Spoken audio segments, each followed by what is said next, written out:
প্রিয় দর্শক আসসালামু আলাইকুম, welcome back to my channel. আজকে আপনাদের মাঝে নিয়ে এসেছি ইলিশ মাছ দিয়ে মিষ্টি কুমড়া রান্নার রেসিপি। আশা করি আজকের রেসিপি আপনাদের অনেক ভালো লাগবে। ফার্স্টে দুইটা ইলিশ মাছ নিয়ে নিয়েছি, দিয়ে দিয়েছি 1 টেবিল চামচ পরিমাণ লবণ, 1 টেবিল চামচ পরিমাণ মরিচের গুঁড়া, আর দিয়ে দিচ্ছি 1/2 টেবিল চামচ পরিমাণ হলুদের গুঁড়া। এরপর যে আমি সবগুলো উপকরণ দিয়ে মাছটাকে সুন্দর করে ম্যারিনেট করে রেখেছি। এরপর যে একটা ফ্রাই প্যানে দিয়ে দিচ্ছি পরিমাণ মতো তেল।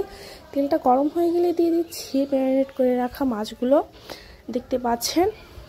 এরপর যে আমি মাছটাকে উল্টায়ে সুন্দর করে ভেজে নিব। এরপর যে আমি মাছটাকে উঠিয়ে নিচ্ছি।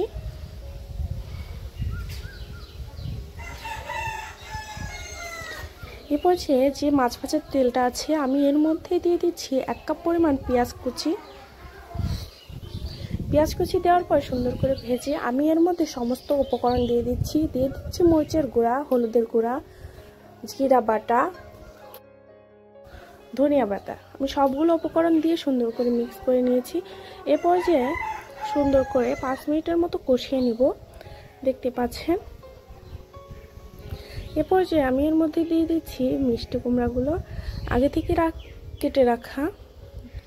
এরপর যে আমি এটাকে সুন্দর করে ঢেকে কষিয়ে নিব প্রায় 15 মিনিটের মতো। এরপর যে আমি সামান্য পানি দিয়ে আবারও এটাকে ঢাকনার সাহায্যে ঢেকে দেব।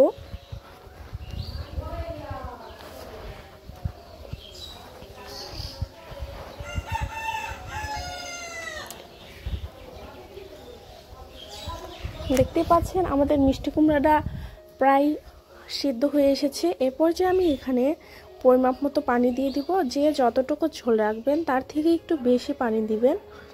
আমি এখানে অল্প পরিমাণ পানি দিয়ে দিয়েছি, কারণ আমি বেশি ঝোল রাখবো না।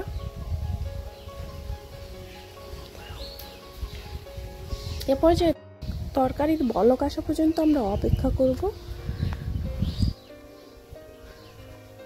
দেখতে পাচ্ছেন তরকারি ফুটে গিয়েছে। এরপর যে আমি এর মধ্যে দিয়ে দিচ্ছি ভেজে রাখা সেই ইলিশ মাছগুলোকে।